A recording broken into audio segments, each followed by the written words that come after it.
Board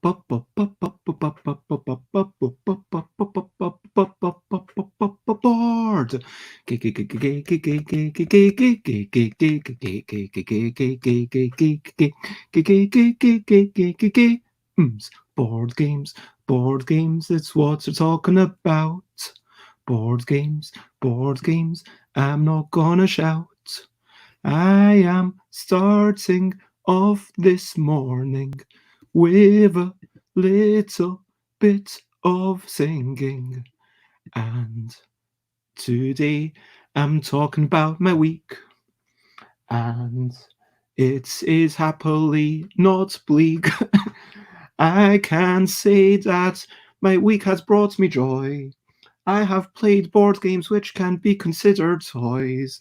I have been walking around on some of the days. I'm going to talk about the things I did in a couple of ways. Board games, it's what I'm talking about. Board games, I'm not gonna shout. Hey, good morning, everyone, and I hope that you're having a lovely day, whatever time of day it is when you're watching it. Here in the UK, it is approximately breakfast time, and is it? I mean, it's more like brunchy time. Yeah, 10 a.m. is kind of brunchy time. So it is the busy brunchy board game blether. And good morning, Alan. As always, it is so lovely and reassuring to see you every single morning, and lovely to have you pop up on the screen. Today, I'm going to be talking about my week. And yeah, I'm going to be talking about the board games that I played, which physically, these are... Oh, I just realised the name of the game isn't on any of the faces. That's, I mean, they've been able to print it. So I feel like Sugarmick should have really printed the name on the sides of the box. But yeah, Salad de Point. I'm going to talk about Salad de Point, Pick a Pig, Happy Farm, the games that we played on live stream.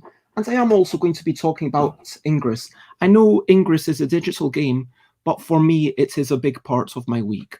And so, yes, and we'll be talking a little bit about Protospiel Online, a thing that's going on. And morning, Sate, I have a question to you. You can, well, yeah, I maybe should ask you privately, but yeah, it is... yeah. So, let's start with brilliant things. Brilliant things. Here's a little thing which is brilliant. I want to talk about my forefinger. Not my fourth finger, although it kind of is that if you go 1, 2, 3, 4. But normally when you're playing the piano, it starts from the thumb, so it's 1, 2, 3, 4. But I want to talk about my forefinger. My forefinger is just so useful. I can use it to point at things. I can use it to grasp things. I mean, yeah, I could do that, but I mean, I like both my fingers, but if I didn't have a forefinger, I feel like I would miss it. And, when I write, I this is how I personally write. I mean, like, yeah, sometimes I write like that, sometimes I write like that. I like to mix it up. Normally I like to go the 2-finger grip, but sometimes if I'm painting or doing something a bit more loose, I like to use the 1-finger grip. True story. And so, yeah, that is a bit of advocacy for the finger. And Alan Oughton is talking about Brazilian thongs, which are the thongs that are Brazilian. Brazilian thongs. These are the thongs that are Brazilian. Anyway, moving on. So, recent highlights, listening to music and seeing the sights, recent highlights. Yeah, so recent highlights. I am going to talk about... What am I going to talk about? I'm going to check what I posted on Twitter a minute ago. So yesterday, I doing a bit of live stream. I had my housemates tiramisu for breakfast. Like Mina got some tiramisu, and I was like, yeah, I'm going to share this with everybody. Put it up into communal shelf. I was like, wow, this tiramisu looks amazing. I'm going to have half of this tiramisu. When I say half, it was like basically one. It was like a big portion. It was like a full-size restaurant-size portion. And then this tiramisu, it was so good. And then I got to playtest Puzzle, and I need to give credits to the person who playtested that game, and that is, something that I need to ask the playtester of Puzzle how exactly they might wish to be playtested. I had a bit of a nap, and I helped out at Protospiel Online, and then I went for a short walk playing Ingress. Helping out at Protospiel Online, that was a paid position. That was something that I was, asked to do it's a paid event. It's not a free online convention. You go over and you're, morning, Aquasulis. It's lovely to see you here. And yeah, so if anyone else is interested to try out Puzzle, please let me know, or try it out a second time. That would be super helpful. But I'm going to get into Ingress. I want to talk a little bit more about that and everything later on. And Protospiel, it seems to be going well. Some lovely people, some people in America, and someone who basically was just starting along the design journey, and it made me feel a little bit like a mentor, because I was being paid to basically be a friendly face to make sure that everyone was able to do the I told him, like, I'm not someone who's able to do the technical troubleshooting, but I've got a slight awareness of Tabletop Simulator. I can at least point them to someone else who can help and connect people, and if they have any troubles with the Discord, I'm down with that. Awesome. It'll be good to have you play it. So let's talk about your recent highlights. What have been your recent highlights? What have been your games that you've been playing? Games. What have you been playing? What are their names? Games. So, games. Yesterday, I did not play any board games. I might have taken a turn in some game at Board Game Arena. I can't remember. It was a bit of a blur. I definitely watched someone play Puzzle, though, and I did play a game on my mobile phone. I was looking for it, but this game called Ingress, oh my god. So if you join Ingress, you've joined the green team.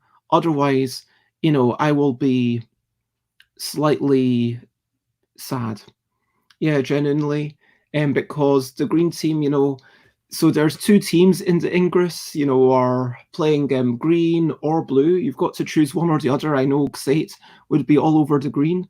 You've got to have I'm just going to talk about Ingress now. So we're going to be, how I should pop up banners. Sorry, I really should start doing this sooner. I feel like I've started, as time's gone on, I haven't been very good at, keeping up with coming in 10 minutes early. As you might see, I'm kind of here with my sleeping t-shirt. This is, the t-shirt I slept in. I had a nicer t-shirt that I was wearing last night. I feel like it would be good to go back to the days of, I get up super early and then I run outside and I'm having a run, or I'm doing some exercise and then I do this live stream. But I'm not getting up early enough, and certainly when I sometimes go to bed at like 4 a.m. that, I'm not going to set an alarm earlier than like 9:30. But anyway, let's talk about Ingress. So Ingress is a game where it's an alternate reality game. You go out, you're pressing buttons on your mobile phone, so you've got to have roaming data. It connects to the internet, and real-world geographical locations are mapped to a virtual map. So it's like, okay, I go over to the Salvation Army by the Sainsbury's, or I go over to the church over there, or the church over there, or like the obelisk in the park, or the little statue of weird people with a 2D metal sculpture, and all these kind of marginally interesting landmarks. And sometimes those interesting landmarks are, oh, there's a mushroom on top of that building, or oh, there's like an interesting clock up there. And all these things are kind of all these things make you look up, and I've definitely noticed mushrooms on top of buildings in London, which I never would have noticed were it not for Ingress. Literally on Kingsland Road, you cycle up and down and you just look at the things, but then you play a little bits of Ingress, you're like, wow, there's a blue mushroom, or there's a giant pink mushroom sculpture. Yes, literally giant mushrooms in real life. And that is part of the joy of Ingress, that Ingress kind of shows you these things that you've got over in the real life world. Anyway, so you're going about, you kind of press buttons and then you claim it for your team. It's like sticking a flag in the ground, whether you're green or blue, and totally play green, by the way. Yep, remember, green team. Genuinely, if you are... The green team is currently the underdog, just so you know. So worldwide, blue team has like nearly double the points of the green team. And what you've got to do to get points for your team is you go to a point and then you you do need a smartphone. I'm sorry, it's like you need a smartphone, you need the mobile data, and you need the ability to move around, to walk. And so Ingress, spelt like it says over there or there. So Ingress, you're kind of going around, you go to a real world location, you claim it as your own, and then you go to another real world location, and then you make a link between the two, so drawing a virtual line, and then you make a sort of triangle. And if you make a triangle, then you make points for your team. And the bigger the triangle is, the more points the team gets. And so, you know, if you're even just doing a little triangle, it's like, okay, this is my area, I'm walking around. And yesterday, what I've been doing every day, so I've been going to the Salvation Army, which is literally only about 2 minutes away, and then coming back. And it gets me out of the house. It gets me, okay, I get to see some... Yesterday, if it hadn't been for Ingress, I wouldn't have gotten to see the sunset, and it was so beautiful, and connecting with nature, because yes, it's nice to sit outside in my garden, as you saw me doing yesterday, and the only reason I'm not out there is because I'm actually just plugging in my laptop now. But yeah, it encourages me to go outside, and now I've got an achievement for doing it 30 days in a row, and I'm going for the one where you get it if you play it for 1 year in a row. And it's just, okay, here's a little thing for playing it every day. And it's like, okay, you know, you've got the sort of 4 minutes thing, but if you're feeling a little bit motivated, if I go outside and I'm like, actually, I'm quite enjoying this and I'm feeling safe, there's not too many people around, okay, I'm going to go into the park. Well, it was more kind of bordering the park, but then just kind of marching through and walking a bit further than I expected, maybe walking not quite a couple of miles, but thereabouts. And so, yeah, Ingress, good game. It's like motivating me to do some, to get outside. Now, we've got some comments saying that Xate loves tiramisu, and Will Cook enjoyed puzzle marginally. Thank you very much. I will get in contact with you. I am super excited to hear that so many people are working on LDEC games. And yeah, it is really exciting to hear that all this activity is happening. Thank you very much. I've been I skimmed through one of the LDEC, well, both the LDEC games that were submitted. One of them I kind of understand, and the other one I don't understand. But anyway, I'm not going to give any previews of what's been submitted. That feels a bit unfair. Congratulations, Alan, on your son's birthday. and I hope that you have a good time. And yeah, you can watch whatever you sort of, whatever you want. Sabotage or Dragon Meat t-shirts. Um, I don't understand why you felt embarrassed to show this, but yeah, moving on. Let me talk about games we've been playing. That's basically it. So, as always, if you're watching, feel free to join in or lurk. It's entirely up to you. Today is my weekly vlog. Any questions, I will try to ask them in due course. And as always, feel free to share from follow. Now, I'm going to have questionably quick questions, and then we will have the normal rates of questions later on. Today, my week. Okay. So, questionably quick questions. This is the new situations. Talking about recent situations and opinions. Questionably quick questions. I mean, I feel like I did this quite recently, but did I have breakfast? No, although I did have a tiny bit of juice left in this bottle, and I drank the tiny bit of left, and then I've put in water, so it's kind of incredibly weak pineapple, banana, and coconut super smoothie. It tastes... I mean, I wouldn't pay money for this kind of very weak stuff, but it's another way to have something that's marginally more interesting than water. I quite enjoy having that ending bit out of the bottle, shake it all about and get stuff out. When did I wake up?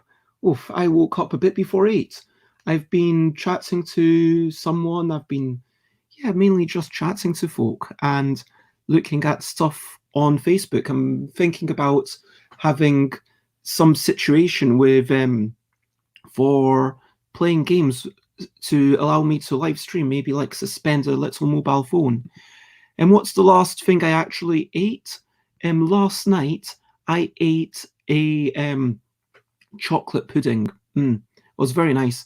I mean, it's like a little cake, and I thought I'd have to put it into the oven. It was just in the microwave for 30 seconds. It's actually turned out surprisingly well. I mean, there weren't even any suggestions for putting it into the oven, but I wonder if putting it into the oven would have gotten it a little bit more crisp. The last person I spoke to in person was Mina. Something I like to eat or drink whilst playing games. Peanuts. And the last podcast I listened to is still on Board Games. I listened to a couple of episodes last night. I mean, I tend to binge listen. I like to have a podcast and then I'll listen to, I don't know, maybe 20 episodes until I've caught up. And then that's the way I personally like to listen to podcasts. Talked about... Yep, and a solo game that I love, which is Alan Oughton's question from back in the day. I honestly can't think of a solo game I love right now. Genuinely, the closest I can come up with is Puzzle, because there's times when I wouldn't mind too much playing Puzzle or Portable. I know that those are my games, but the thing that I like about Puzzle is that it's less than 10 minutes. The thing I like about Portable is that I can literally put it back in the box and bring it out, because the order of the cards is all you need to pick up the game directly after. So those are my quick questionable questions. Now let's check from the comments and the quick questionable questions. My favorite tree. I don't really have a favorite tree. I'm thinking maple, oak, spruce. Yeah, let's go with those really big trees. You know, the really big trees, maybe the one in that national park in America. Those are pretty cool. Oh, I'm sorry, I don't think of you as a tree, but if you were a tree, yeah, I think you would be my favorite tree. My favorite wood. Oof. My favorite bits of wood. I'm going to actually kawaii from Helvetic. It is wrapped in plastic, but I mean that's just so that if the lid comes off, they don't spill everywhere. It's like little wooden love hearts. Yeah, that's a nice little bit of wood. No wood. So tiramisu. Yep, I am ingesting lots of calories. Roasted or salted peanuts. I have the cheap style, which I believe are basically salted, but I believe that all peanuts are kind of roasted, aren't they? It's more that they're extra roasted when they clarified that they're roasted. Wasabi covered, yeah, that's pretty good. I would definitely prefer that, but personally, I just go for the cheap packs, which are 48 pence. Those are the ones that I'm talking about. Frogs or tortoises?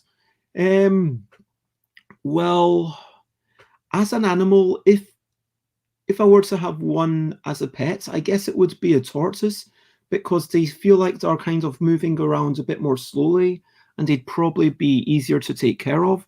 Cats or dogs? Cats. A bit of shout out for assembly and 100-acre wood. And possibly I've never experienced that. I mean, how much would I have to be paid to not wear red for a month? Oh, interesting question. Oh my gosh. Are we playing this? Okay, everyone, place your bets. Actually, yeah, let's play an impromptu game of how much money. Because, okay, I don't. So feel free to ask me the questions. So how much? Get your answers ready, and I'm going to just talk through my thought process and then my answer, and then we will see who's the closest without going over. Okay, so I'm thinking that red, the downside of me not wearing red for a month is, it is my brand, basically. And also, do I have enough clothes to not wear any red for a month? I'm assuming that, just for the record, I am technically wearing my pajama trousers. So these are my pajama trousers. Now, yeah, I'm assuming that I would not be able to wear this, even though I could say, well, I'm wearing white. I'm assuming that I can't wear any red, right? I'm assuming I can't wear any red. So, yeah, looking around, I don't have any t-shirts. I'm just wondering how many clothes I actually have. I mean, tops would be the serious issue. I have at least two skirts and one pair of trousers that are not red. I have a little bit of underwear. I have 3 vests. Um, so no, just no red. So just to confirm, I could not wear I could not wear this, for example. This would not be allowed, just to confirm. So I have some jumpers, although that's pretty hot right now. I mean, yeah, I genuinely right now. Oh no, wait, I have a pair of shorts that's not red, and I have 2 vests, but I'd have to do a lot more washing or buy some clothes. So yeah, I'm going to assume that I have to buy the clothes myself. I'm going to I'm yeah. It Yeah, is black a very dark red? No. Is white a very light red? No. So yeah, I'm assuming that I have to buy the clothes. I have to go into the shops. The shops are open, and I know places that are quite sparse, and I know places. I'm estimating about to get 1 week's worth of laundry tops. I estimate it would cost me at minimum about £30. No, also have to buy some pants probably. Yeah, maybe £70, let's say. So okay, so we're not caring about the underclothes. Okay, and no trainers. I can't wear my trainers. Okay, so yeah, if I've got to buy a brand new pair of trainers, that's another £100. Like, let's say it's £100. Let's just say, okay, it's £100 for the clothes, and I don't know. That's a really, really tough question. I feel like that should be my question for the next game of how much money. I That's the first question that I'm going to refuse to answer here. I just can't do this calculation. Oh my gosh. This is, wow. Yeah. I'm sorry. In an unprecedented move, you tune in on a future week, on a future Thursday, to find out the answer to this question. Yes, you do win the prize of being the first ever person to ask me something that it's a respectful question. You've asked me a very respectful question. I appreciate that. And it's not one of those trolls who come along here with, asking me a question that I would refuse to answer is very easy. But asking me a respectful question that I'm not going to answer, that's an achievement. So, yeah, well done. And no, it's not harsh. It's just a difficult thing. So that is the end of the quick, questionable questions. Now, let me talk about what order should I do them in? Maybe the order that I played them in. So we're going to have a quick chat about my games to start off. The thing, point salad, then it was pick a pig, then happy farm. Yeah, I really should do a bit more preparation for this. So, what games have I played this week? These are the 3 physical games that I have played this week. Yeah, that is what I'm thinking, because Bez Day is on 1st of August, but at the same time, UK Games Expo is a little bit further away. But yeah. How much money to answer the question now? I would do it for a £5. PayPal me on PayPal. Yeah, I will send you my PayPal address. If someone puts in that thing, then I will answer the question now, I guess. Yeah. Yeah, so genuinely, I am doing that as a joke. I'm not expecting anyone to do that. But so, salad de poing, also known as point salad in the UK, it's published by AEG and redistributed and published by Gigamic. This is the French edition, as you can see by the fact that it says salade de poing, which is a kind of pun because it's salad 2 points, or like deux points, like 2 points, or salad of points. So yeah. Salade de poing est un jeu de collection simple et amusant pour toute la famille. Avec plus de 100 façons de marquer des points, chaque partie est unique. Et les joueurs vont pouvoir multiplier les stratégies pour essayer de gagner. Les marches évoluent tout le long de la partie. Choisis de le milieu. Anyway, I'm not. So, basically, it says it's. I'm not going to read the entire French thing, but it says here, easy to teach, fast to play, salade de poing is a game léger. It's basically a perfect game to play together. That's what they're saying. It's designed by Molly Johnson, Robert Melvin, and Sean Stankiewicz, and illustrated by Dylan Mangini. And As you gimmick always have these QR codes for playing games, which is quite cool. And it's got this little logo, Flat Out Games, which is the logo for the Molly, Roberts, and Sean's Collective, which they've also got a podcast. Says it's for 8+. I would broadly agree with that. 2 to 6 players. Yeah, I'll get into that. 20 minutes. Could be all right. Oof. Apparently, there's temporary issues with Twitch again. That is unfortunate. So, salade de pointe. Simple instructions. Yeah. You've got all this veg. You've got the purple chou. Is that like cabbage? You've got the carrots. You've got the yellow peppers, the red tomatoes, the green lettuce, not cucumber. I wish it was lettuce.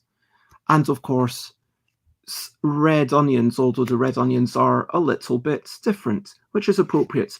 Now it is colorblind friendly because everything has its own unique shape, which is easy to tell apart. It's good to see you following me here. Yeah, sorry, I've got... Oh, apparently the Twitch is back. There was just a momentary glitch on their end. But on every card, you've got a vegetable on one side. So let's say you've got this. And on the other side, you've got some objectives. So here, if you've got a set of all 3 of these things, you get 8 points. Set of all 3 of these things, you get 8 points. These things, you get 2 points. The most lettuce, 10 points. And sometimes you get negative points. So for example, here, it's 3 points for every single lettuce. But if you get any red onions or yellow peppers, then you get -1 point for each. It's an interesting game. I would say it's not really a strategic game. It's basically an opportunistic game. You need to play and just see what comes up. Sometimes you'll get a game where you just have all of one vegetable and it's like, okay, I'm going to for all of the lettuce and I'm just going to pick up lettuce. It's a really nice drafting mechanism because every single turn. So yeah, it occurs to me that while I'm inside, this is why I need a kind of thing up there. Then I could kind of, yeah, show people. Yeah, so any ideas on how to get, maybe I'll get Chris to kind of help me make a bar over there. But anyway, so if every turn you either get to pick up 2 vegetables or 1 of 3 possible objective cards, and that is the entire game. There's always 6 veg and 3 objective cards visible until you get right to the end, and then you just play out until everything's gone. But it's simple, it's fast to explain, it is incredibly mathematical. It's like a light game for mathsy people. If you're playing it with an 8-year-old, you will probably have to help them a bit with the points at the end.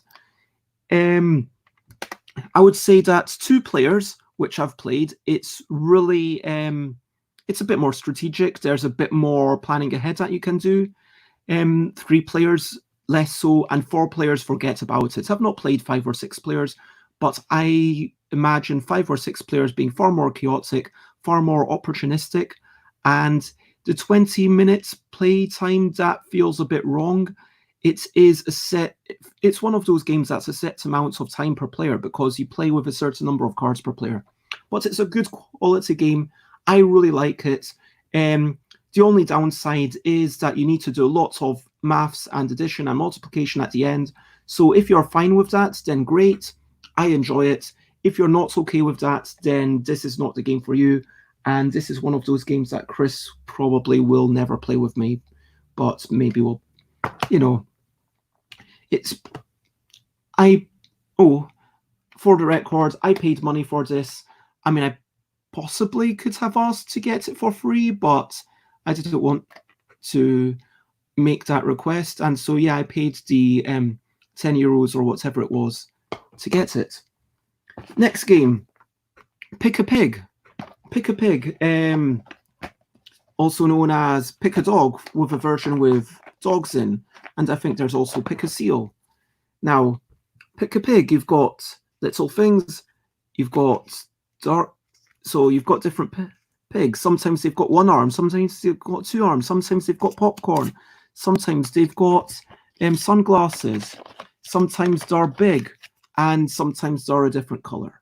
Now, Pick a Pig, it's all about having some pigs laid out on the table. You grab a starting pig, and 3, 2, 1, everyone looks at their pig, goes round, tries to pick up pigs as quickly as you can.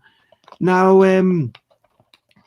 yeah, it's all about picking up those pigs as quickly as you can and having that excitement of making sure that every pig you pick up is either exactly the same as the previous pig you had, or it should be only one difference. So if the first pig that you've got is a, let's say, so there's 3 differences between these 2 pigs. Seeing these 2 pigs, this one is darker. This one has no sunglasses. This one is smaller, and this one has no popcorn. So there's actually a lot more differences than I said. There's 2 differences between these 2. Actually 3. Now, so 2 arms, popcorn, different color. But, so you couldn't pick up those ones, but you could pick up this one because it's only one difference. Now, with the one difference, it becomes a light, frantic, easy, relatively easy game to see these things. You're grabbing. At a certain point, you can't grab anymore. You shout stop.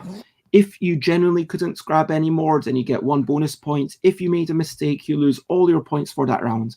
Now, this bit is immensely... I'm going to say unsatisfying. I don't like the ending of the rounds in this game. Yeah. I'm going to say that with Pick a Pig / Pick a Dog, if you've got a rubbish hand at the start, or if you back yourself into a corner earlier on and there's nothing that you can pick up, then oh my God, you're just frustrated and you're looking around, but you need to really spend a fair bit of time looking, because if you mess up, then maybe you've picked up 3 cards, but you need to double check. You need to be really sure that there's nothing there, because if you mess up, then you lose all those 3 points. And so, yeah, this the 1 point that you get for saying stop is kind of a consolation prize for saying, okay, you were the person who had to say stop. It's a little bit of a consolation prize, but you still feel frustrated at having to do so, and you still feel like if you ever say stop and all your points get wiped, that's basically you out for the entire rest of the game. I mean, I know that Chris lost and was a bit sad, because Chris would have won had he basically just not said stop and let the game go to its natural conclusion. Now, if they had instead said, okay, the person who says stop gets a large number of points, let's say at one extreme it's 10 points, then the person, well, I guess you're always going to say stop when there's fewer than that many things left. But, you know, if you need to actually check to make sure that there's nothing left, then okay, you're more likely to be like, okay, I actually now want to block myself. Actually, that would be an interesting speed game if you wanted to block yourself. But it would also mean that that's probably causing it to be very different, very incredibly niche game, probably quite stressful. And so I like Pick a Pig / Pick a Dog. It's a nice, friendly game. It's got cute graphics. It's lovely, but it's not amazing. I don't feel super happy with the end game. That's my personal opinion. I wanted to talk about Ludological Arcs. I'll talk about that in a minute. Let me talk about Happy Farm. Now, Happy Farm is a game. Oh, yeah, pick a pig. 1 to 5 players. 1 player. It's pretty rubbish. 5 player, more players, more chaos. You need to make sure that everyone's happy for that sort of energy. And it says about 15 plus minutes. That's a weird thing to say. Oh, it could take 15 minutes, or it could take some amounts more. I mean, what's up with that? 15 plus? Why? This isn't like saying, okay, this isn't a situation where, oh, if you've got 90 minutes to fill, this is a reasonable game. I mean, also, if I want to make the game last 90 minutes, I've got to play it multiple times. It's a bit, oh, no. But I agree with the 8 plus. I mean, for ages, that makes sense. I mean, 8 plus, yeah. If you're older, if you're 120 years old and you've got energy to pick up cards and do things quickly, great. Play this game. And I would agree with that. 8 plus. I don't know if I even agree with 15 plus. I've definitely played a game of that lasted less than 15 minutes. No. I mean, you should say 15-ish or 15 to 20. I don't know. But yeah, pick a pig. Nice game. It's fine. I'm probably going to get rid of it. Happy Farm. I don't know if I'm going to keep this. I'm probably going to play it.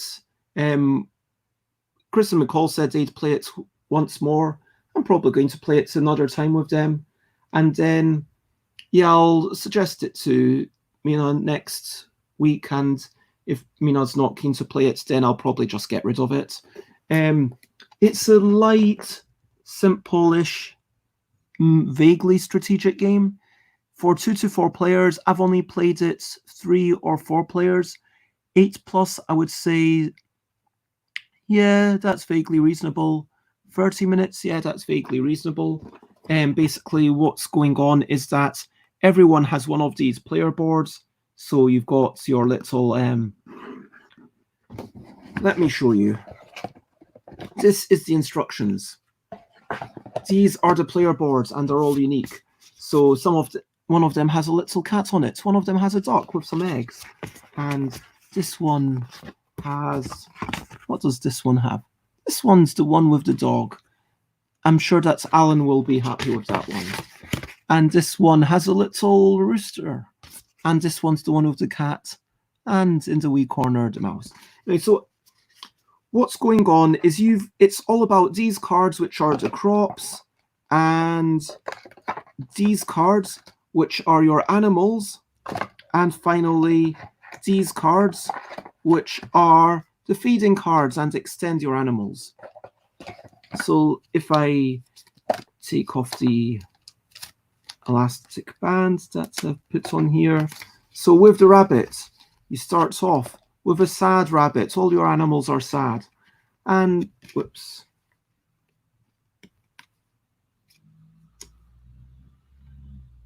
Okay, so this is the sad rabbit. Oh, no, wait, sorry. This is the sad rabbit. I mean, it just wants some food.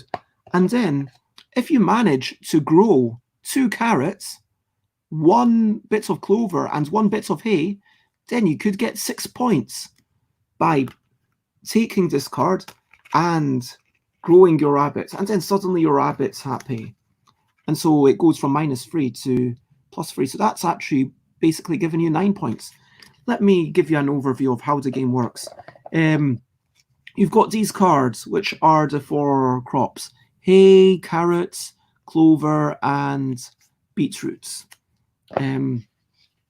You plant your crops. So when you plant your crops, it goes here.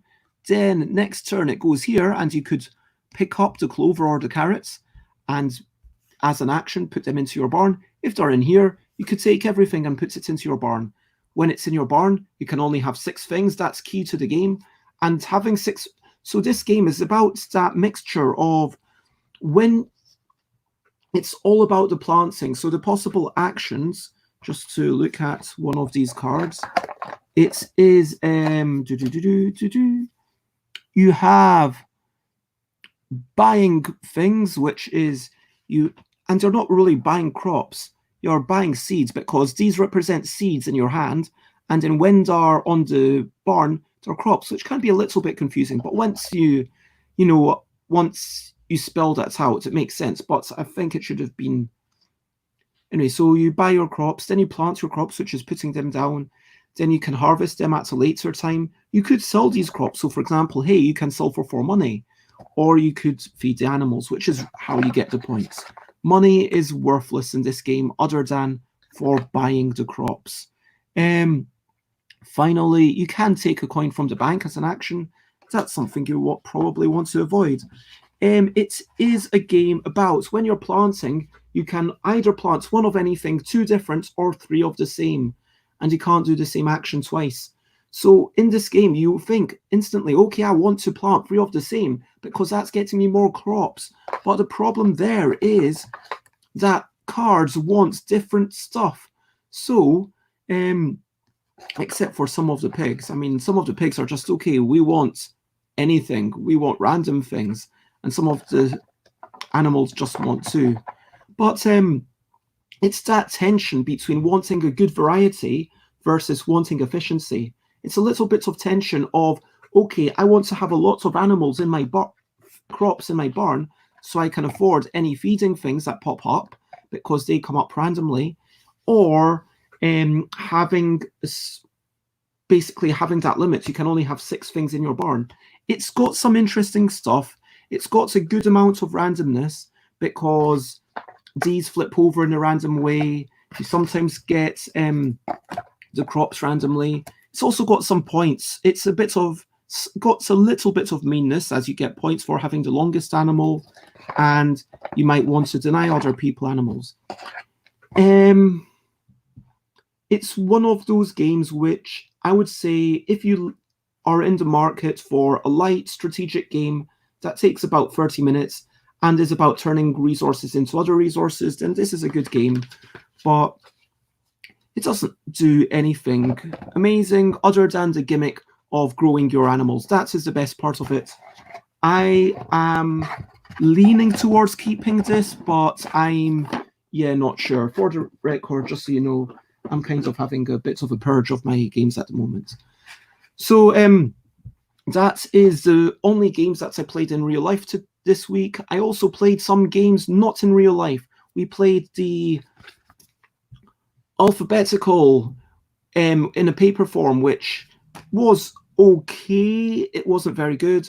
I'm happy about the idea. I'm going to make some changes. We played Mansplaining, which was lots of fun. We played what did we play on Thursday? Oh yeah, we played How Much Money, which is always good fun. We played Micro Muckle, which I enjoy, but I'm starting to enjoy. I generally feel fairly confident about getting 26 points. I'll announce managed to get 31. It's like, wow. Now, if I'm like really striving for that 32, I feel like what I'm going to start doing is just, 29 is really good. I mean, 26 is my kind of comfortable, I'm happy with myself. I feel like 26 is a good solid score. And if I get above 26, I feel like a sense of achievement. I don't know what my personal highest is. I think that my personal highest might have been 29 as well. So I think you managed to equal my personal best. So congratulations. Other than those games, I'm trying to remember what else I've played. Oh yeah, that Board Game Arena, Diamante, and Ink and Gold. That's an alright game. And yeah, Ingress, good game. It was a reasonable week, and thank you all for joining in. So, those are all the games that I've played. Now, I had some mini topics that I really wanted to get into. Let me quickly copy and paste these mini topics. So, there's basically just a few things that over the course of the week I was like, yeah, I quite fancy talking about that, but maybe not for an hour. And so maybe that's what these little things are going to be. So this is what I'm going to talk about now. Player counts, Ludological Curve. Should the better player win? How often should the better player win? And reasons to play games. So, yeah, I mean, player counts is probably a thing that I could easily talk about for an hour. I mean, that's a big topic. Like, solo games, like, should you be advertising Pick a Pig as a one-player game? I mean, I guess you can. If you play a one-player game, you know what you're getting into. You know that there's not going to be any social aspect to it, other than maybe comparing your score to someone else's. Like, I can sort of say, "Hey, Alan, I managed to complete the Pick a Pig challenge in 60 seconds or whatever," or I managed to. Yeah, I've not actually done this. So it's like a totally different game. I mean, because Pick a Pig, fundamentally, Pick a Pig is a speed game. Pick a Pig is about finding things quickly. Now, what they've done here, if you look at the single player rules are a premeditated puzzle. The single player rules are kind of saying, okay, you do this in this manner. You're working out, okay, which one you want to pick up, basically to avoid getting down a dead end. Now, if I were to play Pick a Pig single player, two things would happen.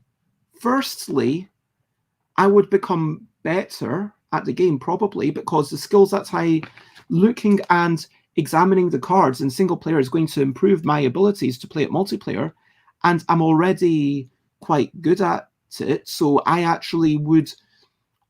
struggling with this game in some ways. This is a kind of game where, yeah, to be fair, if Chris hadn't made that mistake, they would have done well. Maybe, like, I mean, it's quite small, so I might keep it just because I want to like it, and it is super cute. And yeah, I might house rule it just to be like 3 points for whoever says stop, because, or 2 points. Just, I don't know, maybe it just that bits of it's there is the possibility for one player to just be scuppered right at the start, which I can't get over, and it is very unsatisfying. Anyway, so Pick a Pig. It is when the joy of the core game is a speed challenge, quickly picking up things frantically, chaotically. Well, the one-player game doesn't capture that. I mean, Kaleido Cards captures that. Kaleido Cards, you go through the deck and you try to say things quickly, try to say the word, and it's okay, how quickly can you do this? And then if you make a mistake, you put it to the side, and then you get -5 seconds for every mistake you get. Like house rules, that could be its own topic. I'm not trying to just talk about the player counts for couple of minutes, but yeah, house rules, basically, if people are accepting of it, why not?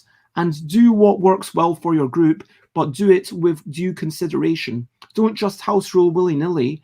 If you're not sure, would this make the game better, would it not, then either say to everyone, we're going to try this as an experiment, as a playtest. Are you okay with that? And if people are cool with that, then great.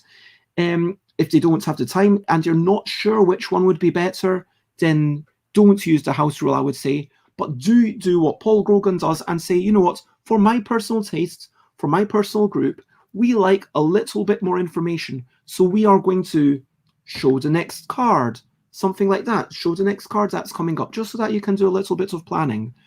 And yeah, anyway, so Pick a Pig. Yeah, one player. Why is it a puzzle game? The whole of the back of the box talks about this chaotic, frantic game, and I would have thought that the rules are just, okay, go through this challenge, do this thing, do it quickly, and yeah, you want to make sure that the game is a kind of consistent experience. If I were to say, okay, this game is a completely different experience at 6 players to 2 players, then doesn't it kind of become 2 different games? Do you know what I mean? Because let's say Salad de Point. Salad de Point is very different at 2 players versus 6 players. At 2 players, okay, you get a bit more forward planning. You're able to think, okay, well, the person's only going to remove at most 2 out of the 3 objectives. Is there any of these 3 objectives that I want? Because at least one of them is going to remain. Are there any vegetables that I want? Because at most 2 out of the 3 are going to go. So you're able to do little bits of planning ahead. Now with 6 players, it's going to get to the player to your right before planning ahead is of any use. But still, the fundamental strategies, the fundamental opportunistic nature of, okay, comboing your objectives with your vegetables that you've got, and it's fundamentally the same game. But the game should be fundamentally the same experience. That's what I'm saying. Now, yes, in a high interaction game, especially in Happy Farm, it's going to be very different. And I would be interested to play this 2-player. I think that, I would like to play this 2-player probably more against Layla, because Layla's a bit of a strategic player. Maybe, it's reached a point where I think that maybe it's reasonable to have them over in the garden, wash the table, and as long as there's not too much wind, we could play this. Because that's my negative for your opponent not having gotten the card, and that in a 3-player game, denying points to your opponent is good. But in a 2-player game, denying points to your opponents is everything.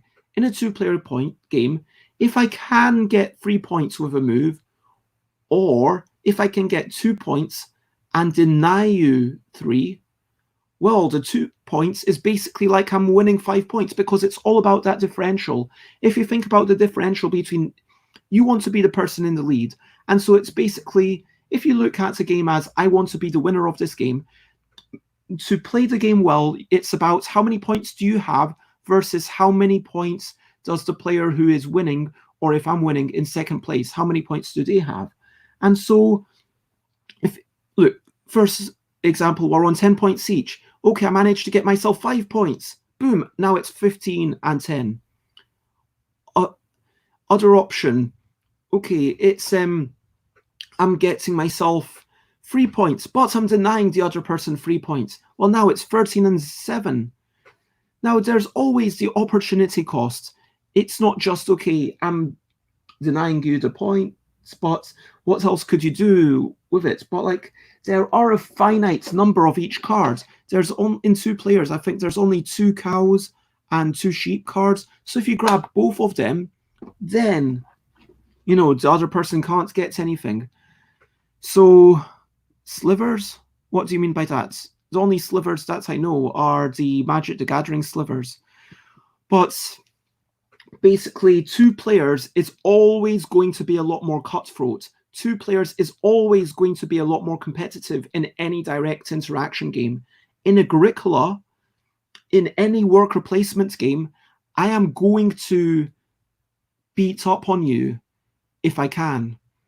Whereas in 3-player Agricola, I'm going to have more focus, because if I'm beating up on one player, if it's Alan, Bez, and Charlie, let's say, Charlie Paul. So if Bez beats up on Alan, then Charlie's going to possibly win. But if in a 2-player game, Bez beats up on Alan, then boom, great stuff. Now, thanks for explaining that, by the way. Slivers is apparently someone on Twitch. So that is my gripe about player counts. Please make sure that the game experience is the same at different player counts. That is a super important thing to me as a game player. And I think the other important thing to me as a game player is that player counts should be all generally good. I mean, there's a reason that on Phrasal, I put 5 to 15 players. It can be played with 3 players, But if you play it with 3 players, it's going to be a little bit slower because it's all about people coming up with ideas. You want more people to come up with more ideas to be more exciting. And yeah, you want a player count that really reflects it. And that's why on the next edition of Kitty Cataclysm, I'm not going to put 2 to 5. I'm going to put 3 to 5. And yes, I know 3 to 5 sounds really restrictive, but people have made a point that 3 to 5, it just loses, it's just so different. It just loses that, okay, the politics, which is at the heart of Kitty Cataclysm. And I might do what Between Two Cities did, which is to say, with a variant for 1 or 2 players, because generally I have made a solo variant. It's actually all right. I've played it a few times for... Yeah, that's basically my gripe. Reasons to play games. Now, I just want to say, so reasons to play games, it's not just about what is a strategic game. It's not just about, okay, let's compare. So this kind of comes into the psychographics. If you look at Magic the Gathering, Mark Rosewater's created the Timmy, Johnny, Spike. So Timmy is someone who's all about the experience. Jenny is all about expressing themselves. So they want to make a deck. Maybe in Salade de Pointe, maybe they express themselves by saying, hey, I want to play this game and get all the vegetables. I want to play in a slightly different way. Or maybe this time I want to get just one vegetable. I want to choose just one vegetable and win. That's like kind of showing off. And maybe they're the person who takes photos of the things at the end. So that's Jenny, kind of, yeah, all about self-expression. And that's something that you can do, kind of telling a story and putting yourself into the game. Tammy, as I was saying, is, yeah, all about the experience. Tammy's like all about, okay, we're playing with friends. Okay, I'm maybe antagonizing you, but doing it in a joyful manner. We're having a good time. Okay, we're laughing, we're sharing jokes. Maybe Tammy's like the person who's like, okay, we're going to be chatting a bit. And then there's Spike, who's all about the winning. It's like, okay, I'm going to work out. It's not like they're a bad loser or a bad winner, but Spike is basically saying, okay, winning is the thing that I really want to do. Winning, this game is all about striving to win. And when I don't win, I'm going to evaluate what I did well, what I did badly, and think about all that. And that's fair. Like, if you're Spike, you don't need to apologize. That's totally fair. And if you want to express yourself with all the onions, that's totally fair. Now, the important thing is that people talk about this.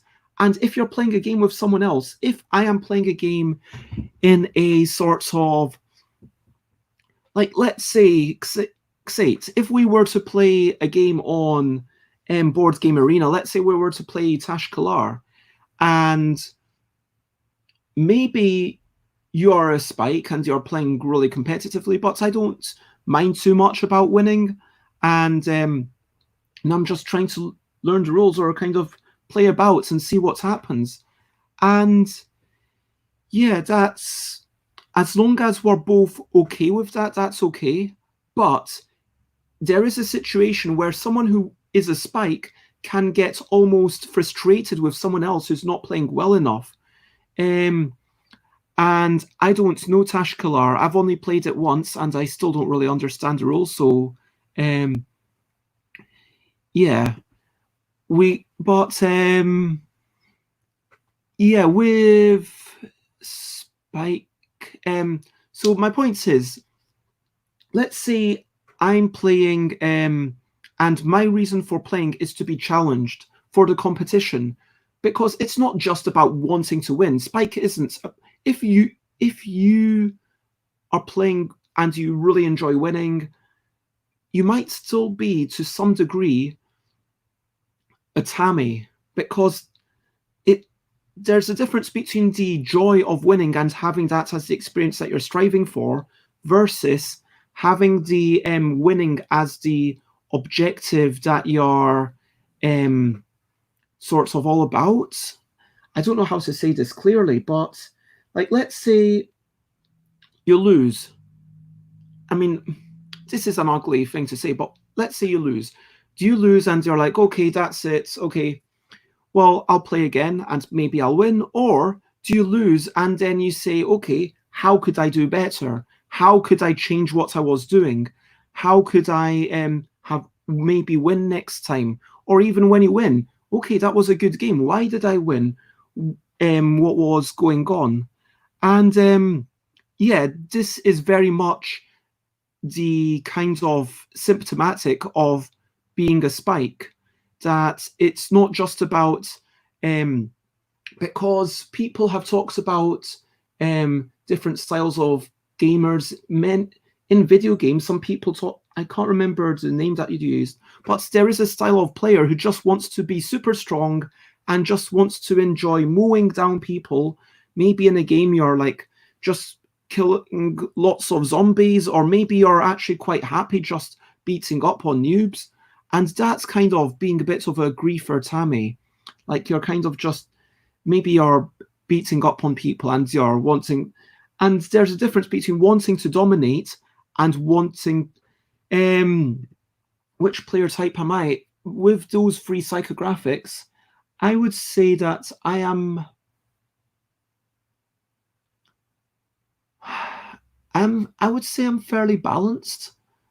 I would say that I don't, probably am least Jenny, because my self-expression, I express myself in other ways. I express myself through making games and through drawing things on envelopes. I feel like I am primarily Tammy, and second most Spike. So I would say Tammy, Spike, and then Jenny.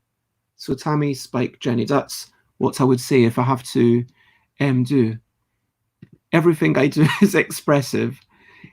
I mean, yeah, I guess I express myself through this medium as well, through the medium of talking to you all.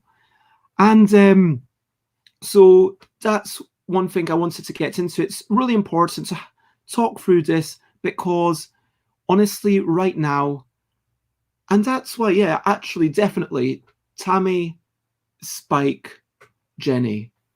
You can't even see that, but like, okay, if this is the bar graph, and that's like maximum, Tammy, Spike, Jenny. That's how I would say. Okay, anyway, so I play games to have that experience. If I win, then I enjoy it. I do have enough Spike in me that I do ponder, okay, how could I win better? And if there's someone who is beating me, if there's a competitive scene that I know that I have access to, then I will absolutely enjoy working out the probabilities. I would quite happily work out, okay, what were the probabilities of, what was the optimal move to do in this situation? And thinking about photosynthesis, okay, what are the possible starting moves that actually make sense? Because for me, that uncovering of delving into this sort of tapestry of rules and ramifications is really engrossing. But for me, it is ultimately all about sharing that social time with other people, admittedly in a safe, controlled environment. And so if you are playing with someone who does not desire to win and does not desire to play hard, and you are someone who wants to play hard, then there's going to be a little bit of a disagreement. And either you need to realign your expectations, or maybe you might not want to win. I mean, maybe you might not want to play together. And that's a slightly sad thing to say, but you need to have these conversations. And why are we playing this game? And, you know, this is some. Now, how often should the better player win? This is the next little mini topic that I wanted to get into, which, this is a difficult question. So there's one point of view which says the player who made the better choices should win all the time. Oh, I like that. So 75% of the time. And Aquasulu says they don't have the analytical skills to be an effective Spike, but they try. And I'm such a Spike Tammy mashup that I'm sure I've told you the story of me and Sandrine playing a game. Sandrine beat me quite handily. They've played Quantic, hundreds of times. Then I said, okay, can we rewind a couple of moves? And I make a different move. You have one game. It's one game to you. But then playing that last move and then going back and then replaying. And if you do this in a perfect information strategy game where there are little mistakes that you might make, guiding the other player to be as good as you, this is kind of the social experience that I think is epitomized by Go, which I've already talked about how much I love Go and I adore it. And I'm not too chuffed about playing it online, but genuinely, Go is the best game in my opinion. So, how often should a better player win? I mean, as a fan of Go, I could argue 100% of the time. Now, 75% of the time. So there is a model of saying, okay, let's imagine how many tiers of skill there are. Let's say that there is a group with there's a person A that there's a person B that beats person A. So Bez beats Andrew, because I don't want to offend anyone in here. So Bez beats Andrew 75% of the time. Now Charlie beats Bez 75% of the time. Now Derek beats Charlie, and how many different tiers can you get? This is an indication of how much depth there is in a single game. Now, to some extent, if Derek were to play Andrew, then Derek should beat Andrew far more than 75% of the time. Derek should beat Andrew assuming there's not some crazy stuff going on, 95% of the time or more. And so, it's how often should the better player win? Now, having someone win is a recognition that you have done well. It's a recognition that fundamentally in an ortho game, we have laid out the rules. This is what you're trying to do. You have done that well. Congratulations.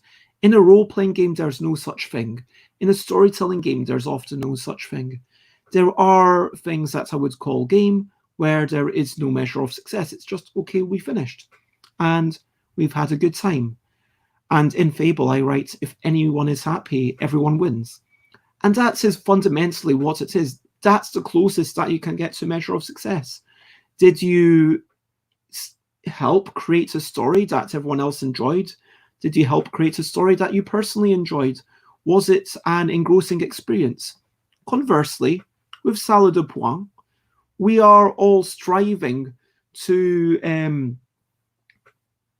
combine our objectives with the vegetables that we're getting in this crazy vegetable salad, which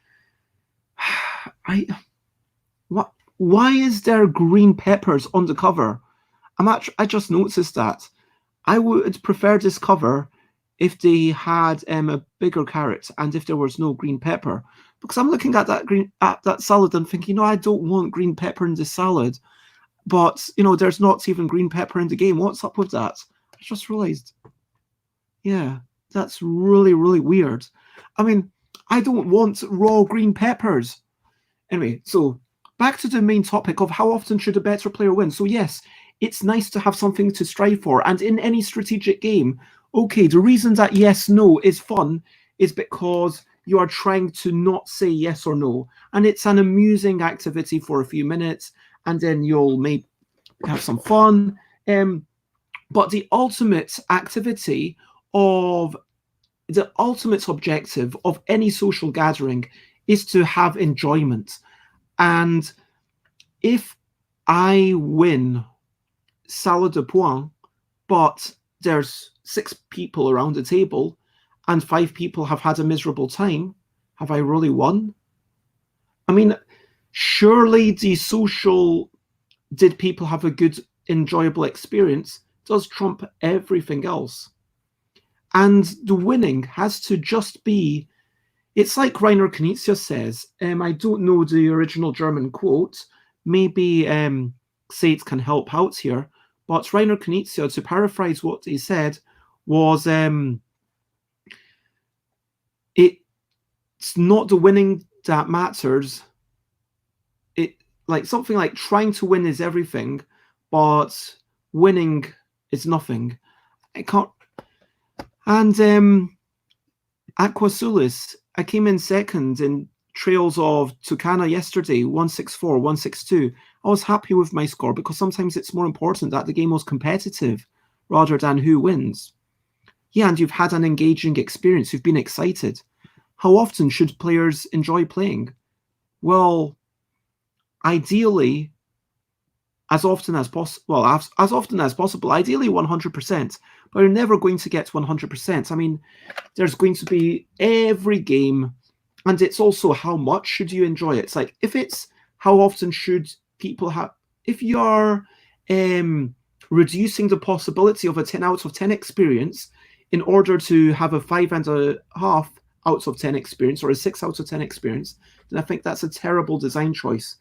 If I made Yogi a bit simpler, a bit more accessible for people, if I made Yogi a game that Xate would enjoy, hi Xate. So if I made Yogi into a game that Xate would enjoy, I think that that would make it a worse game. I mean, I could probably turn it into a 6 out of 10 experience. Correct me if I'm wrong, Xate, but I believe that, yeah, sure.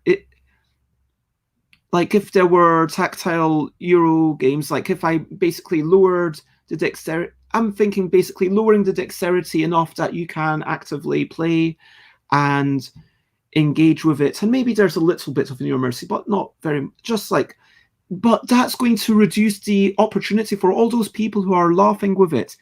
And how often, going back to Alan's question of how often should players enjoy playing, as often as possible, but it's also how much you should enjoy playing. And yeah, Will Cook says they lost a game yesterday with 140 points because the last card flips didn't help. Was in the lead the whole game before. That sounds a bit, yeah, unsatisfying. And thanks for the Rainer Knizia quote. Wir alle wollen beim Spielen gewinnen, obwohl das Gewinnen selbst äußerst unwichtig ist. Es ist das Ziel, das Anstreben des Ziels, was zählt. My pronunciation is terrible, and I'm not even sure what all those words mean. If you would be willing to make a direct translation, I would really appreciate that. If you could, I know I could do the Google thing, but then I'd have to change Windows and everything. So yeah, that is totally fair, but the point still applies. Okay, so the point still applies that I know a person with enough physical issues that they just would not enjoy Yogi. For them, it would be a 4 out of 10 experience. And the person for whom it is a 4 out of 10 experience, I could possibly raise it to a 10 out, not to 10, a 6 out of 10 experience fairly easily. But by doing so, I would make it a lesser experience for other people. And that is exactly what I'm talking about. Now,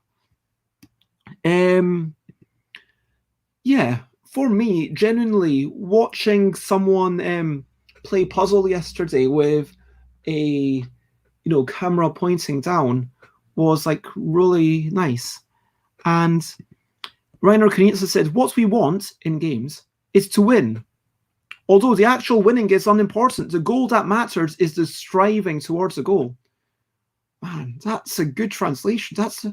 I'm assuming that's your actual, because you know both English and German. That's the best translation I've read. That feels like so much more powerful. Wow, yeah. Thank you very much. Because this is a quote that a lot of people use, and I've never read it, translated so eloquently. I'm assuming that it was a lot more eloquent in the original German, but everyone just used Google Translate or did really bad translation. So yeah, I'm going to, I will, with credit, hopefully you don't mind, just yeah, share that in Twitter. So thank you for that. How often should a better player win? Fundamentally, it comes down to it's not 100% of the time, and that is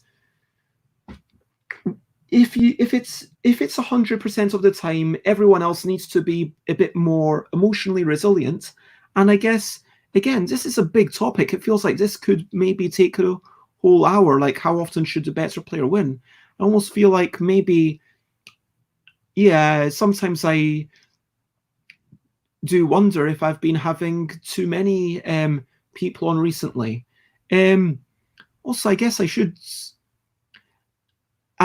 This isn't me talking about my live streams, but genuinely, so recently, I think in the past 2 weeks, I've had three. So in the course of between the 16th and the 28th, or sorry, between the 6th and the 28th of this month, I have 1, 2, 3, 4. So basically only 1 or 2 solo episodes a week. And given that I only have sometimes 1 solo episode a week, I'm going to make my solo episode something akin to this, where I just kind of ramble through a bunch of mini topics, and I'm kind of reviewing my week and doing mini reviews of these games. But in some ways, I do miss having longer reviews, and I did have a date for next Saturday, but that got cancelled because of pandemic issues, which the other person and I are still on good terms and wanting to hopefully still meet up in a month or so. But yeah, I've been chatting to them this morning a few times. And but anyway, so let me know what you're feeling about this whole thing. I might try doing a bunch of reviews just over the course of one of the days next weekend, because it doesn't really matter if it's in the thing, but maybe I should schedule it. So if you know that I'm doing it, maybe on a Saturday, because then that will be a day that Xate is more likely to be able to join in live. And if you're live, then, it's always lovely to see you. And okay, thanks for letting me know. Yeah, but I wouldn't, my issue is that I have more things to talk about than 7. And if I only do one daily show a week, it's not one daily show a day, sorry, and it's not enough. So yeah, that's why I'm thinking of just having like a bit of a morning where it's like, okay, I'm going to do my morning live stream. So on next Saturday, I'm going to chat to Tiz, which is going to be cool. And then Tiz, with whom I made Seize the Power, and lovely person from Mexico, although they live in London. And so, but yeah, so I'll be chatting to Tiz, and then maybe afterwards I'll be doing some reviews and kind of I'll probably do it via this live stream, because I just want to be like, yeah, if you want to follow this, then great. I'd like it to stay up on Facebook and YouTube. That's the other one, I guess. And I guess I could, put it on Twitch, because I don't really mind the average viewership too much if that goes down. I mean, not everyone has to watch everything, and that's totally fair. Yeah, and yeah, I like that. It's kind of like, yeah, I'm not going to make it into everything into something you like. Hopefully, some of it is stuff that you love. But yeah, maybe the reviews are, and I think that's Alan's interest in the reviews. Basically, but by the same token, I don't want to do reviews if literally no one is interested in them. So I would say if at least 2 people are interested in the reviews, then I will do reviews. Oh, that would be really nice. Yeah, I would enjoy that. So anyway, I think we've established that. Yay, 1 vote for reviews. We've also had 1 vote for hula hooping. I've been keeping track.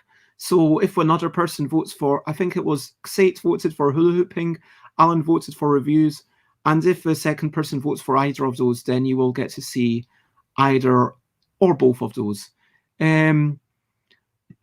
Oh yeah, you did get to see it. Oh yeah.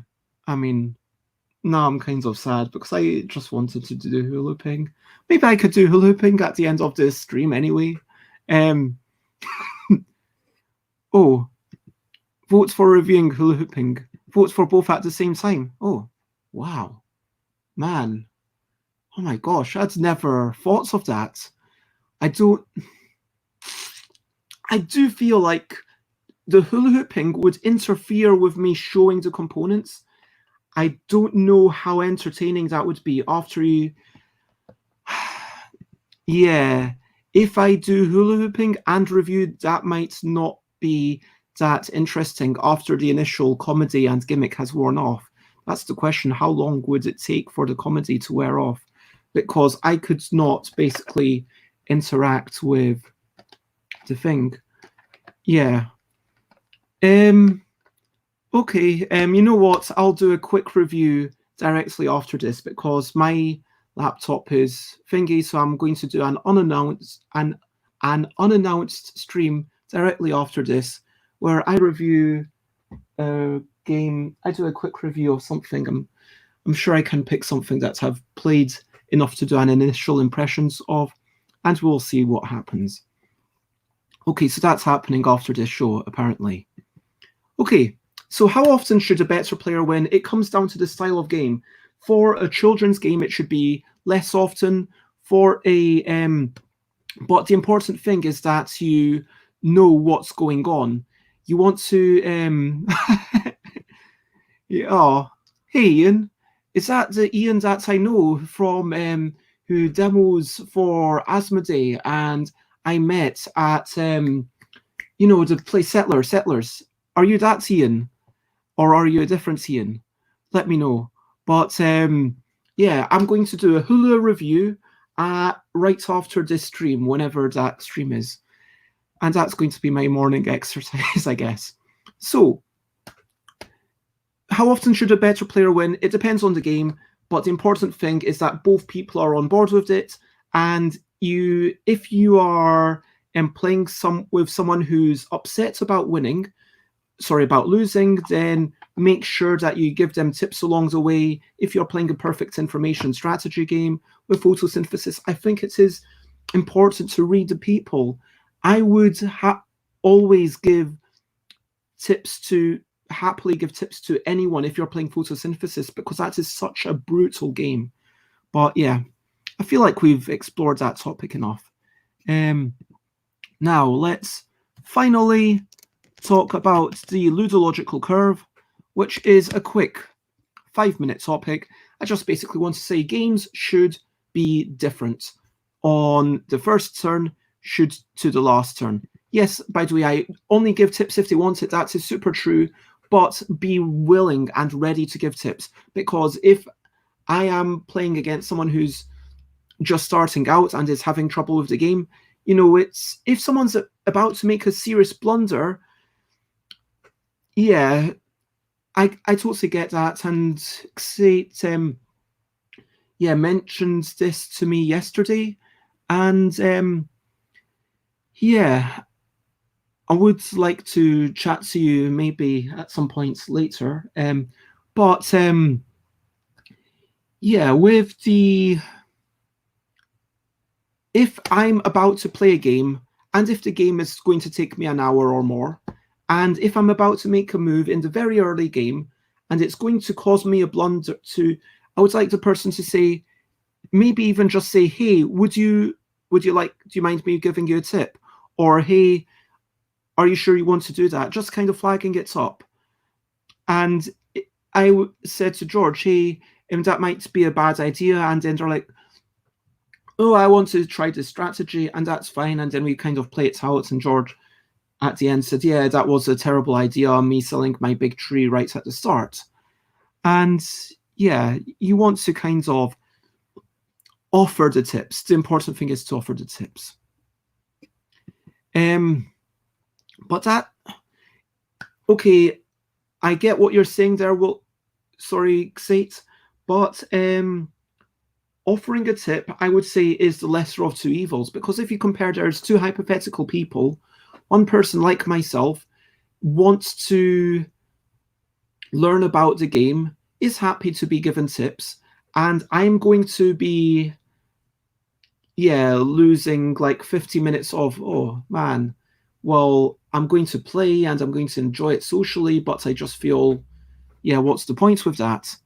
But and so I guess the most important thing is to know the people that we're playing with. And maybe this is a conversation again that we should have at the start of games. Hey, how do you like to play games? Would you like me to offer you tips? And yeah, that sounds like a reasonable thing to do. And if someone said that to me, I would, that would be an opportunity for me to say, well, if I'm about to make a terrible blunder, then please let me know. And yeah. So finally, for today, the question of what is a ludological curve. This is the notion that you've got a narrative flow, you've got a narrative arc, you've got the setup, then you've got the escalation, the climax, and then the denouement at the end. And games do not need a denouement. Games need to finish at their climax, because the denouement, the sorts of... I don't know another word for denouement. It's kind of like after the climax, when you've got the ring. Spoiler alert for Lord of... Is it even a spoiler alert for Lord of the Rings? Like, basically, after the climax of that story, you kind of get another 50 or 100 pages of, okay, this is what happens, and all the, parties and all the little social things, and it's like not that exciting, but it's like, okay, it kind of wraps it up, and it makes you feel like there's a sense of completion. And that's a nice thing with a narrative arc. Now, with a game, when you've got the climax, and then there's the respite afterwards because you are packing up, you get to discuss the game if you want. And so that's something that the players can bring about. You don't need the game to wind down itself. You want the game to finish on the high point. Now, I would say that fundamentally, turn one needs to be different to mid-game, needs to be different to end game. Now, in a very short game, this is maybe less important. If I look at Wibble, turn one, I'm really easy to shout a word. Turn three, okay, I'm finding it's a little bit more difficult to shout a word. And end of the game, okay, it's now even more hard. Grabble, start of the game, okay, there's loads of things to see. Wow, what have I got? Okay, I'm grabbing things as quickly as I can. Mid-game, okay, there's hardly any things. Okay, I need to... But mid-game is fairly similar to the start of the game. It's just, okay, look, what am I grabbing? Grab those things. And then end-game, it's okay, I've got to finish. Okay, are there fewer than 10 cards? I've got to keep my eye on it. Let's slap. Phrasal is actually really bad for this. I will point out that Phrasal does not have a ludological curve. Turn one of Phrasal is exactly the same as the last turn of Phrasal. This does, however, have the advantage of making it a party game where people can join in. But this is the kind of game where, Phrasal is the kind of game where, people need to be bringing a lot of their own fun. Fable, the ludological curve, and the narrative curve are combined.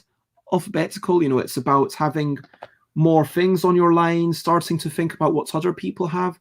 And if we talk about Agricola, because I've just been mentioning it recently, like at the start of the game, it's okay, you've got a few possibilities, a few actions. Later on, you've got more possibilities. Now you've built up your house, you've got more workers. And at the end, okay, now you really need to wrap up your loose ends. You need to get your scores. You need to make sure you've got one of everything. And there's definitely a difference in how you play that, or how you play, and ludological curves are super important. That is all I'm saying. Now, thank you everyone for watching. As always, we are getting to the end, and I am going to say that if you have enjoyed it, then please feel free to follow me on stuffbybez.com. It's coming up. Wait for it. Stuffbybez.com, twitter.com/stuffbybez, instagram.com/stuffbybez, twitch.tv/stuffbybez, facebook.com/thingsbybez, because back in the day, Facebook didn't let you have the F and the B next to each other, or stuffbybez@gmail.com. And things that we are looking forward to. What are our looking forward to's and our daily hopes and ambitions? Let me know. Let me know what you are looking forward to and what your daily hopes and ambitions are. I am looking forward to doing a mini hula hoop review, which I'm genuinely going to do in about 10 minutes. My daily hope and ambition is to maybe do a bit of extended exercise, not just the hula hoop, because that's like seems fairly easy. It's more like about dexterity than actual exercise. But I'm thinking of doing a run, or maybe a little bit of a cycle for half an hour or so. I'm also thinking of trying to finish a bunch of work that I really need to, that I hoped would be finished by now, and some stuff for UK Games Expo that I had not done. Xate is looking forward to forcing Aqua to let Xate continue playtesting Aqua's game. Xate needs to beat Aqua as the bad guy, not just as a detective. Oh, that sounds exciting. And Aqua, or I'm going to call you Alex, because you've shared that publicly on Twitter, and it's just is going to playtest some solo games today, and then is being forced to play their game again this evening. That sounds like lots of fun, and it's lovely. To wrap up, and no, I'm not building a camera rig made out of hula hoops. No, that's not happening. I need my hula hoops to spin around me. I'm not building a camera. That would... No, Alan. No. To wrap up, good game. We'll definitely keep. Would like to play... Would like to keep, but might not. Will probably get rid of within a couple of months, but might play a couple more times first. Generally a good week. Ingress is good. If you've got a smartphone, definitely join the green team. What were the mini topics that we talked about? Oh yeah, player counts, be honest, play games for any reason that you want. Be sure to kind of speak to other people. I think that's also what we talked about with tips. Like Xate's making a really good point about some people like tips and some people don't. How often should a better player win? It depends on the game. It depends on the audience. And games should have a curve. Games should vary over the lifespan of that game. And yeah, that could work. And yeah, going back to it, thank you very much to everyone who's been watching and commenting. I know that there's a few people who popped in who want to lurk, and that is totally fine. And thank you to any lurker. Thank you most importantly to Xate and Alan, my new moderators, to Alex and to Ian. And yeah. And finally, as I always say, please do share the news and spread the word. My next streams... Sorry, I need to type up more stuff. This is why I need to sit down at my computer like 20 minutes before, which I don't generally do unless I've got to guest. So tomorrow I am reviewing Catherine's, not reviewing their edible dice, I'm just talking with them about edible dice. And I'm looking forward to it. And yeah, they've not spoken to me in the past couple of days. I hope that they turn up. But yeah, Catherine's super cool, and I'm looking forward to chatting to them. And then Tuesday, I'm having Lolvy about Ludotex. Monday at Lolvy. Tuesday, Leanne Weaver. Wednesday, Sally Jones about their creations. Thursday is Phoebe Wild about the fashion in board games. Friday is Jessica Hancock about distribution. Saturday is going to be Tiz. Maybe we'll talk about making a statement through games. And then Sunday next week is going to be my own thing. And Tuesday and Thursday also will be playing games. But my very next stream is going to be in approximately 10 minutes when I review something whilst looping, as we've decided I should do, which I'm totally down for. Thank you. And yeah, and not, yep, that's chat. So there is only one thing left to do until I return in about 10 minutes, just to review a game that I have not decided yet.